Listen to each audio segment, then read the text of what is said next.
This is a Willow audiobook.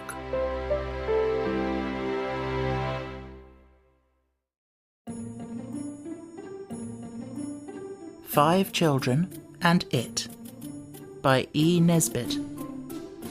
Read by Stephen Alexander.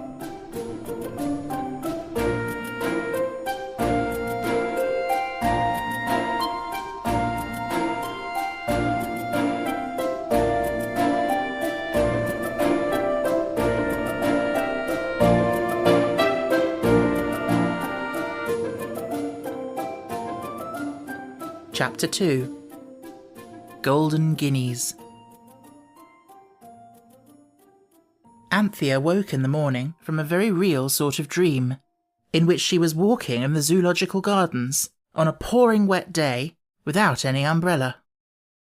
The animals seemed desperately unhappy because of the rain and were all growling gloomily.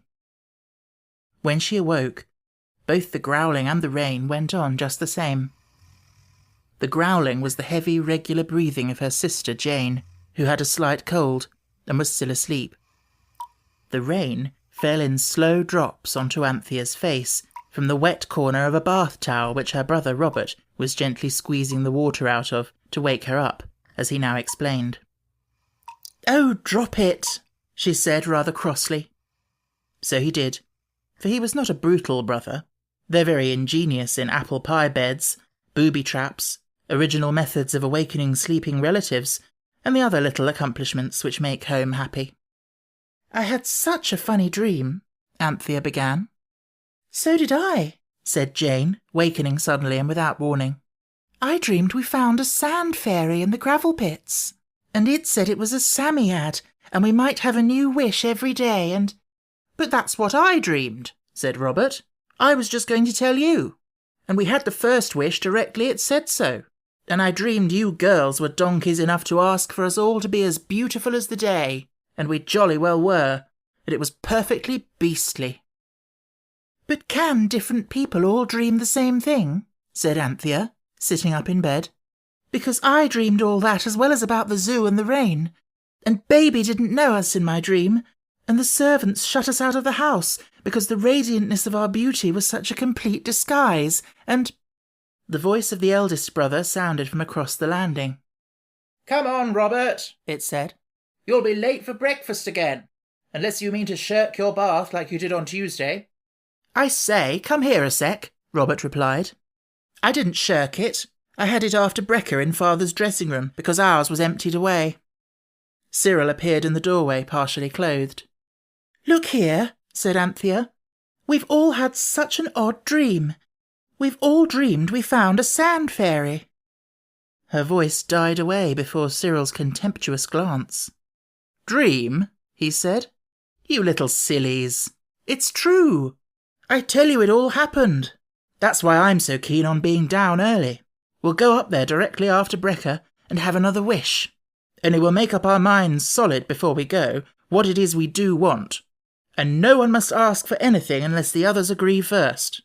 No more peerless beauties for this child, thank you. Not if I know it." The other three dressed with their mouths open. If all that dream about the sand fairy was real, this real dressing seemed very like a dream, the girls thought. Jane felt that Cyril was right, but Anthea was not sure, till after they had seen Martha and heard her full and plain reminders about their naughty conduct the day before. Then Anthea was sure. "Because," said she, "servants never dream anything but the things in a dream book, like snakes and oysters and going to a wedding. That means a funeral, and snakes are a false female friend, and oysters are babies." "Talking of babies," said Cyril, "where's the lamb?" "Martha's going to take him to Rochester to see her cousins. Mother said she might." "She's dressing him now," said Jane, "in his very best coat and hat. Bread and butter, please." "She seems to like taking him too," said Robert in a tone of wonder. "Servants do like taking babies to see their relations," Cyril said. "I've noticed it before, especially in their best things." "I expect they pretend they're their own babies, and that they're not servants at all, but married to noble dukes of high degree, and they say the babies are the little dukes and duchesses," Jane suggested dreamily, taking more marmalade. "I expect that's what Martha'll say to her cousin. She'll enjoy herself most frightfully."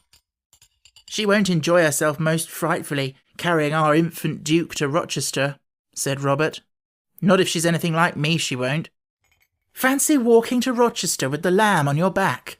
"Oh, crikey," said Cyril in full agreement. "She's going by carrier," said Jane. "Let's see them off.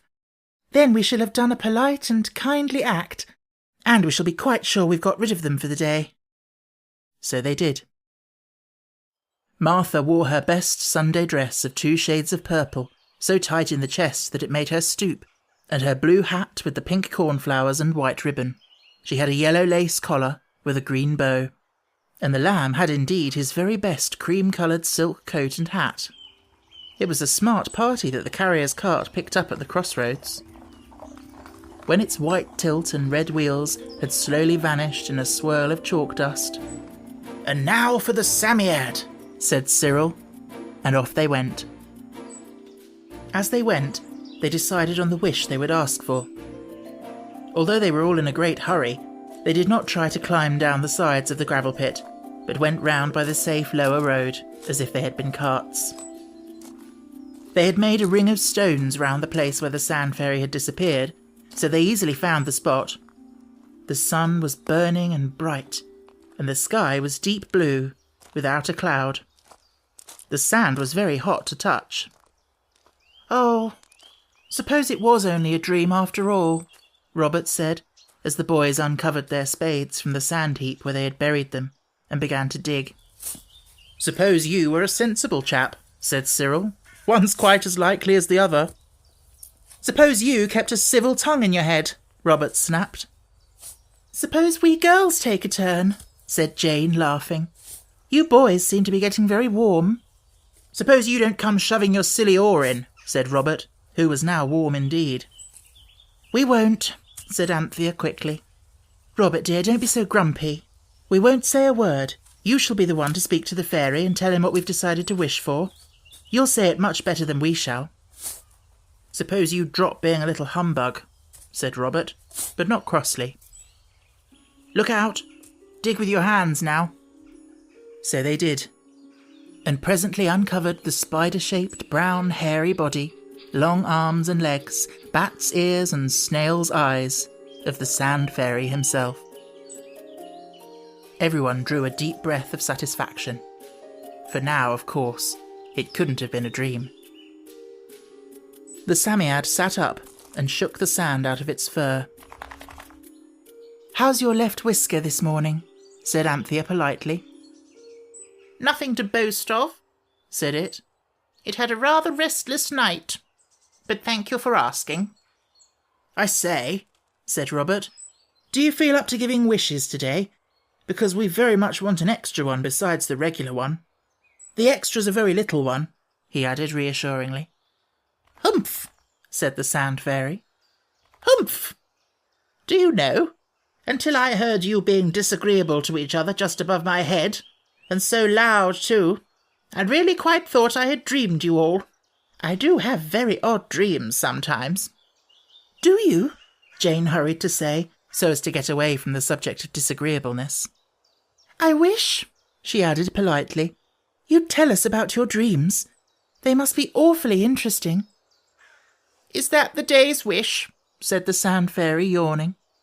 Cyril muttered something about "just like a girl," and the rest stood silent. If they said yes, then goodbye to the other wishes they had decided to ask for. If they said no, it would be very rude, and they had all been taught manners, and had learned a little too, which is not at all the same thing.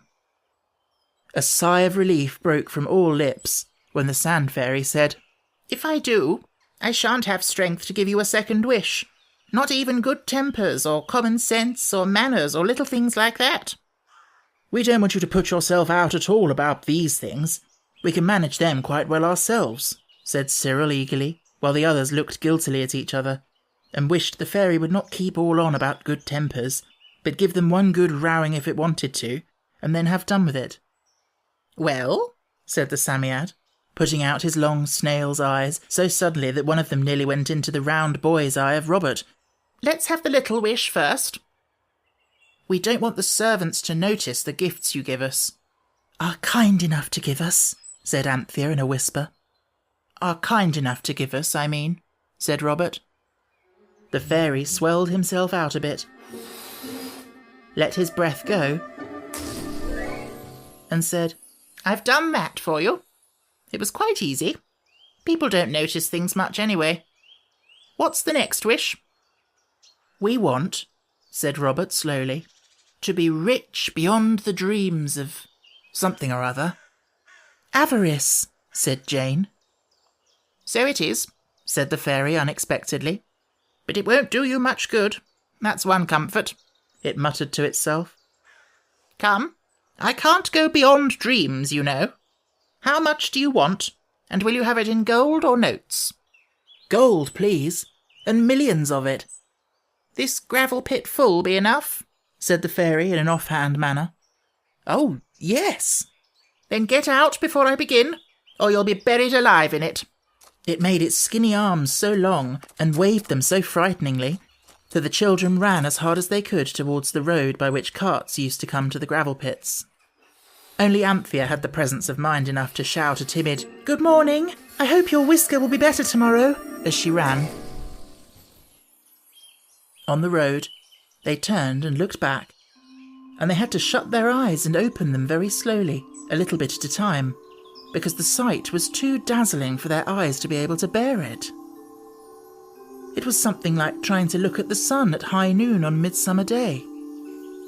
For the whole of the sandpit was full, right up to the very top, with new shining gold pieces, and all the little sand martins' little front doors were covered out of sight. Where the road for carts wound into the gravel pit, the gold lay in heaps like stones lie by the roadside, and a great bank of shining gold shelved down from it where it lay flat and smooth between the tall sides of the gravel pit. And all the gleaming heap was minted gold.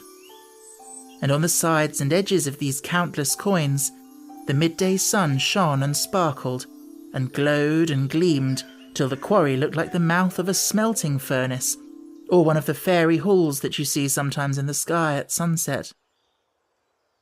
The children stood with their mouths open, and no one said a word. At last, Robert stooped and picked up one of the loose coins from the edge of the heap by the cart road, and looked at it. He looked on both sides. Then he said in a low voice, quite different to his own, "It's not sovereigns." "It's gold anyway," said Cyril. And now they all began to talk at once. They all picked up the golden treasure by handfuls and let it run through their fingers like water, and the chink it made as it fell was wonderful music. At first they quite forgot to think of spending the money, it was so nice to play with. Jane sat down between two heaps of gold, and Robert began to bury her, as you bury your father in sand when you are at the seaside and he has gone to sleep on the beach with his newspaper over his face. But Jane was not half buried before she cried out, "Oh, stop! It's too heavy, it hurts!" Robert said, "Bosh!" and went on. "Let me out, I tell you!" cried Jane, and was taken out, very white and trembling a little. "You've no idea what it's like," said she. "It's like stones on you, or like chains." "Look here," Cyril said. "If this is to do us any good, it's no good our staying gasping at it like this. Let's fill our pockets and go and buy things. Don't you forget, it won't last after sunset. I wish we'd asked the Psammead why things don't turn to stone. Perhaps this will. I'll tell you what, there's a pony and cart in the village." "Do you want to buy that?" asked Jane. "No, silly. We'll hire it, and then we'll go to Rochester and buy heaps and heaps of things. Look here, let's each take as much as we can carry. But it's not sovereigns. They've got a man's head on one side and a thing like the ace of spades on the other. Fill your pockets with it, I tell you, and come along. You can jaw as we go, if you must jaw." Cyril sat down and began to fill his pockets. "You made fun of me for getting father to have 9 pockets in my Norfolks," said he. "But now you see." They did. For when Cyril had filled his 9 pockets and his handkerchief, and the space between himself and his shirt front with the gold coins, he had to stand up. But he staggered and had to sit down again in a hurry. "Throw out some of the cargo," said Robert. "You'll sink the ship, old chap. That comes of 9 pockets." And Cyril had to. Then they set off to walk to the village. It was more than a mile, and the road was very dusty indeed, and the sun seemed to get hotter and hotter, and the gold in their pockets got heavier and heavier. It was Jane who said, "I don't see how we're to spend it all. There must be thousands of pounds among the lot of us. I'm going to leave some of mine behind this stump in the hedge, and directly we get to the village we'll buy some biscuits. I know it's long past dinner time." She took out a handful or 2 of gold and hid it in the hollows of an old hornbeam. "How round and yellow they are," she said. "Don't you wish they were gingerbread nuts and we were going to eat them?" "Well, they're not, and we're not," said Cyril. "Come on." But they came on heavily and wearily. Before they reached the village, more than one stump in the hedge concealed its little hoard of hidden treasure. Yet they reached the village with about 1,200 guineas in their pockets. But in spite of this inside wealth, they looked quite ordinary outside, and no one would have thought that they could have more than a half-crown each at the outside. The haze of heat, the blue of the wood smoke, made a sort of dim, misty cloud over the red roofs of the village. The 4 sat down heavily on the first bench they came to. It happened to be outside the Blue Boar Inn. It was decided that Cyril should go into the Blue Boar and ask for ginger beer, because, as Anthea said, it is not wrong for men to go into public houses, only for children, and Cyril is nearer being a man than us, because he is the eldest. So he went. The others sat in the sun and waited. "Oh, hats, how hot it is," said Robert. "Dogs put their tongues out when they're hot. I wonder if it would cool us at all to put out ours." "We might try," Jane said, and they all put their tongues out as far as ever they could go, so that it quite stretched their throats, but it only seemed to make them thirstier than ever, besides annoying everyone who went by. So they took their tongues in again, just as Cyril came back with ginger beer. "I had to pay for it out of my own 2 and 7pence, though, that I was going to buy rabbits with," he said. "They wouldn't change the gold, and when I pulled out a handful, the man just laughed and said it was card counters. And I got some sponge cakes, too, out of a glass jar on the bar counter, and some biscuits with caraways in." The sponge cakes were both soft and dry, and the biscuits were dry too, and yet soft, which biscuits ought not to be. But the ginger beer made up for everything. "It's my turn now to try to buy something with the money," Anthea said. "I'm next eldest. Where is the pony cart kept?" It was at the Chequers, and Anthea went in the back way to the yard, because they all knew that little girls ought not to go into the bars of public houses. She came out, as she herself said, pleased but not proud. "He'll be ready in a brace of shakes, he says," she remarked, "and he's to have 1 sovereign, or whatever it is, to drive us into Rochester and back, besides waiting there till we've got everything we want. I think I managed very well." "You think yourself jolly clever, I dare say," said Cyril moodily. "How did you do it?" "I wasn't jolly clever enough to go taking handfuls of money out of my pocket to make it seem cheap anyway," she retorted. "I just found a young man doing something to a horse's legs with a sponge and a pail, and I held out 1 sovereign and I said, 'Do you know what this is?' He said no, and he'd call his father. And the old man came and he said it was a spade guinea, and he said was it my own to do as I liked with? And I said yes, and I asked about the pony cart, and I said he could have the guinea if he'd drive us into Rochester, and his name is S. Crispin, and he said right-o." It was a new sensation to be driven in a smart pony trap along pretty country roads. It was very pleasant too, which is not always the case with new sensations, quite apart from the beautiful plans of spending the money which each child made as they went along, silently of course and quite to itself, for they felt it would never have done to let the old innkeeper hear them talk in the affluent sort of way they were thinking in. The old man put them down by the bridge at their request. "If you were going to buy a carriage and horses, where would you go?" asked Cyril, as if he were only asking for the sake of something to say. "Billy Peasmarsh at the Saracen's Head," said the old man promptly. "Though all forbid I should recommend any man, where it's a question of horses, no more than I'd take anybody else's recommending if I was a-buying one. But if your pa's thinking of a rig of any sort, there ain't a straighter man in Rochester, nor civiller spoken, than Billy, though I says it." "Thank you," said Cyril. "The Saracen's Head." And now the children began to see one of the laws of nature turn upside down and stand on its head like an acrobat.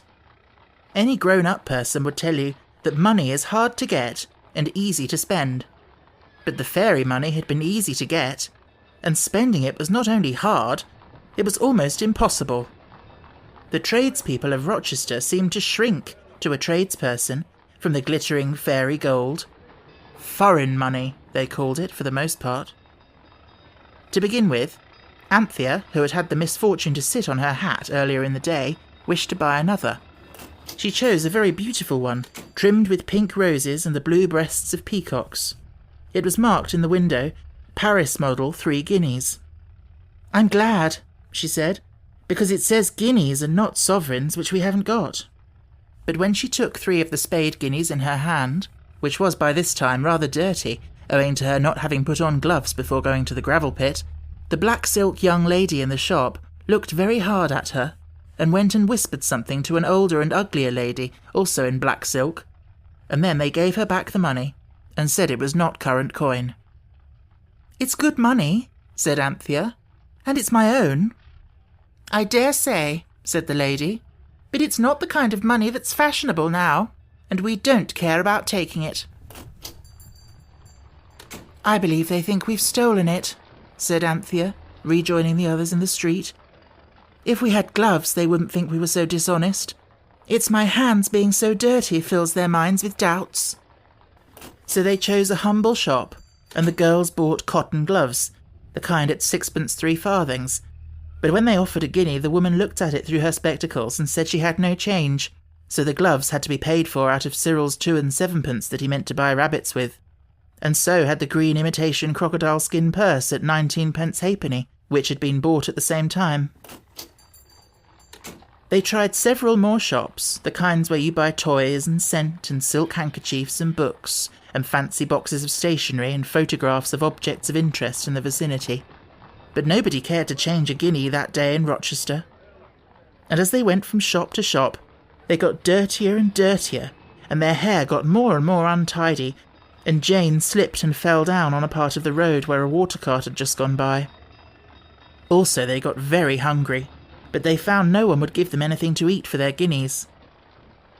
After trying 2 pastry cooks in vain, they became so hungry, perhaps from the smell of the cake in the shops, as Cyril suggested, that they formed a plan of campaign in whispers and carried it out in desperation.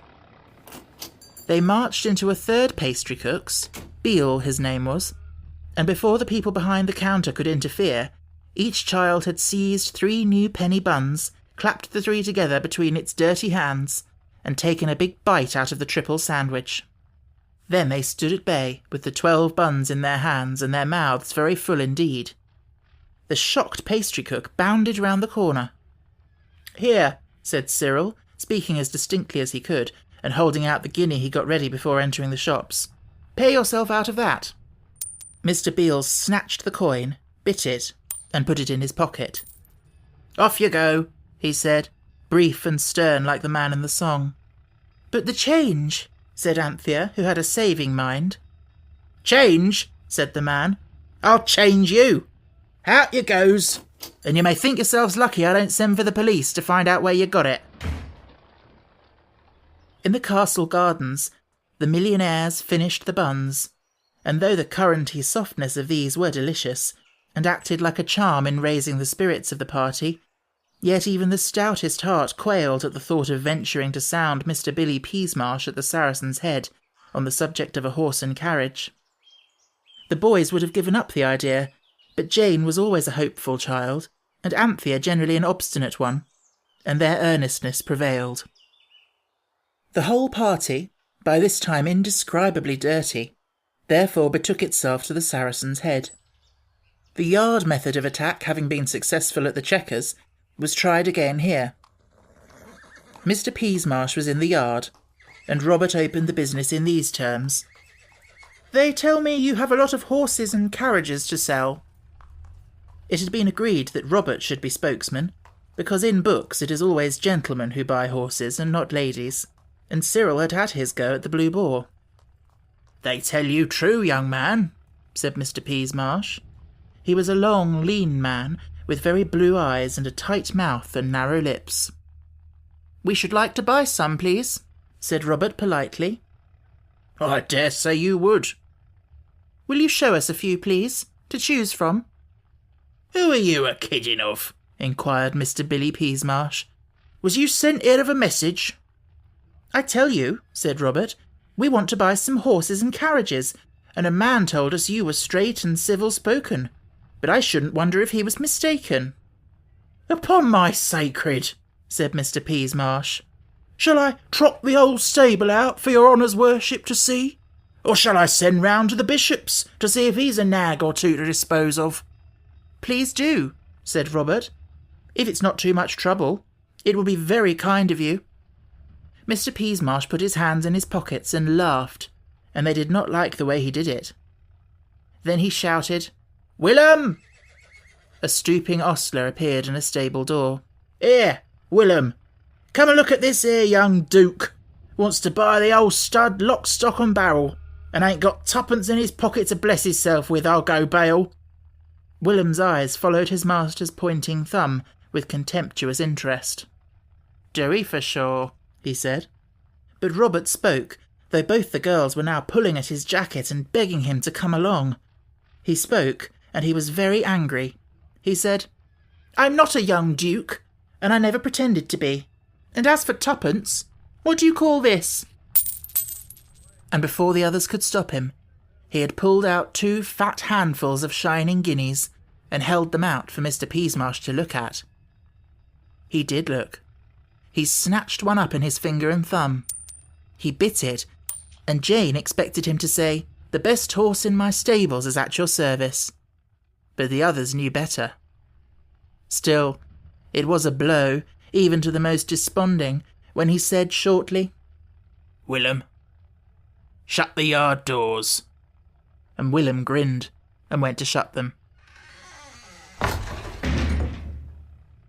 "Good afternoon," said Robert hastily. "We shan't buy any horses now, whatever you say, and I hope it'll be a lesson to you." He had seen a little side gate open and was moving towards it as he spoke, but Billy Peasmarsh put himself in the way. "Not so fast, you young off-scouring," he said. "Willum, fetch the police." Willum went. The children stood huddled together like frightened sheep, and Mr. Peasmarsh spoke to them till the police arrived. He said many things. Among other things, he said, "Nice lot you are, aren't you? Come tempting honest men with your guineas." "They are our guineas," said Cyril boldly. "Oh, of course, we don't know all about that. No more we don't. Oh, no, course not. And dragging little girls into it too. Here, I'll let the girls go if you'll come along to the police quiet." "We won't be let go," said Jane heroically. "Not without the boys. It's our money just as much as theirs, you wicked old man." "Where'd you get it then?" said the man, softening slightly, which was not at all what the boys expected when Jane began to call names. Jane cast a silent glance of agony at the others. "Lost your tongue, eh? Got it fast enough when it's for calling names with. Come, speak up. Where'd you get it?" "Out of the gravel pit," said truthful Jane. "Next article," said the man. "I tell you we did," Jane said. "There's a fairy there, all over brown fur, with ears like a bat's and eyes like a snail's, and he gives you a wish a day and they all come true." "Touched in the head, eh?" said the man in a low voice. "All the more shame to you boys, dragging the poor afflicted child into your sinful burglaries." "She's not mad, it's true," said Anthea. "There is a fairy. If I ever see him again, I'll wish for something for you. At least I would if vengeance wasn't wicked. So there." "Lor' lummy," said Billy Peasmarsh, "if there ain't another on 'em." And now Willem came back, with a spiteful grin on his face, and at his back a policeman, with whom Mr. Peasmarsh spoke long, in a hoarse, earnest whisper. "I dare say you're right," said the policeman at last. "Anyway, I'll take him up on a charge of unlawful possession, pending inquiries. And the magistrate will deal with the case. Send the afflicted ones to a home, as likely as not, and the boys to a reformatory. Now then, come along, youngsters. No use making a fuss. You bring the girls along, Mr. Peasmarsh, sir, and I'll shepherd the boys." Speechless with rage and horror, the 4 children were driven along the streets of Rochester. Tears of anger and shame blinded them, so that when Robert ran right into a passer-by, he did not recognise her till a well-known voice said, "Well, if ever I did! Oh, Master Robert, whatever have you been a-doing of now?" And another voice, quite as well-known, said, "Panty! Want go own panty!" They had run into Martha and the baby. Martha behaved admirably. She refused to believe a word of the policeman's story, or of Mr. Peasmarsh's either, even when they made Robert turn out his pockets in an archway and show the guineas. "I don't see nothing," she said. "You've gone out of your senses, you two. There ain't any gold there, only the poor child's hands, all over crock and dirt, and like the very chimbley. Oh, that I should ever see the day!" And the children thought this very noble of Martha, even if rather wicked, till they remembered how the fairy had promised that the servants should never notice any of the fairy gifts. So, of course, Martha couldn't see the gold, and so was only speaking the truth. And that was quite right, of course, but not extra noble. It was getting dusk when they reached the police station. The policeman told his tale to an inspector, who sat in a large bare room with a thing like a clumsy nursery fender at one end to put prisoners in. Robert wondered whether it was a cell or a dock. "Produce the coins, officer," said the inspector. "Turn out your pockets," said the constable. Cyril desperately plunged his hands in his pockets, stood still a moment, and then began to laugh. An odd sort of laugh that hurt, and that felt much more like crying. His pockets were empty.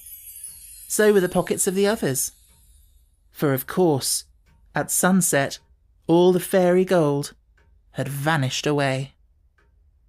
"Turn out your pockets and stop that noise," said the inspector. Cyril turned out his pockets, every one of the 9 which enriched his Norfolk suit, and every pocket was empty. "Well," said the inspector, "I don't know how they done it. Artful little beggars. They walked in front of me the whole way, so as for me to keep my eye on them and not to attract a crowd and obstruct the traffic." "It's very remarkable," said the inspector, frowning. "If you've done a browbeating of the innocent children," said Martha, "I'll hire a private carriage and we'll drive home to their papa's mansion." "You'll hear about this again, young man."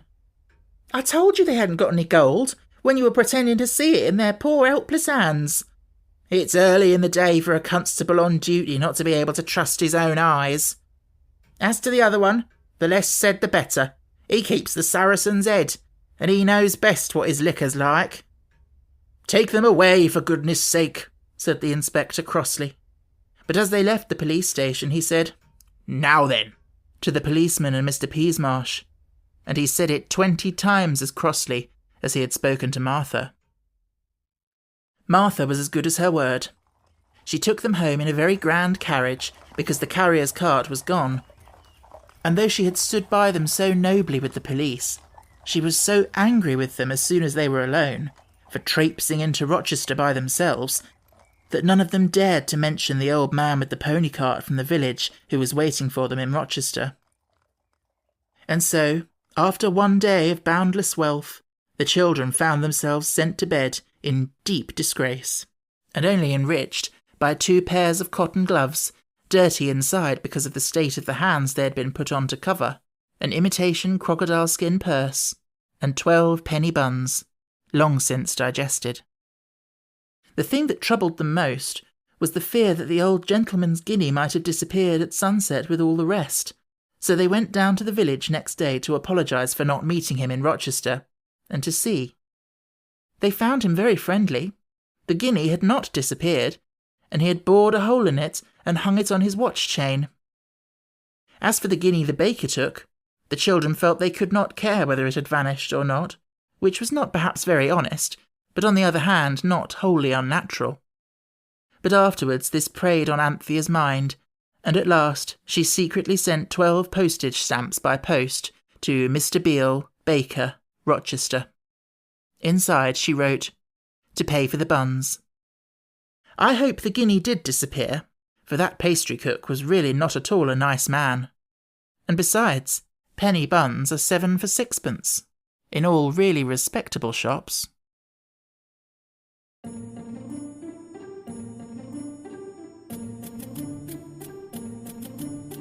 To stay updated with Willow Audiobooks, you can follow us on social media. Just search for Willow Audiobooks on Instagram, Facebook and Twitter, or you can visit our webpage at stephenalexanderwillis.com/Willow Audiobooks. If you're enjoying this audiobook, why not leave a rating or a review on iTunes or wherever you happen to get your podcasts?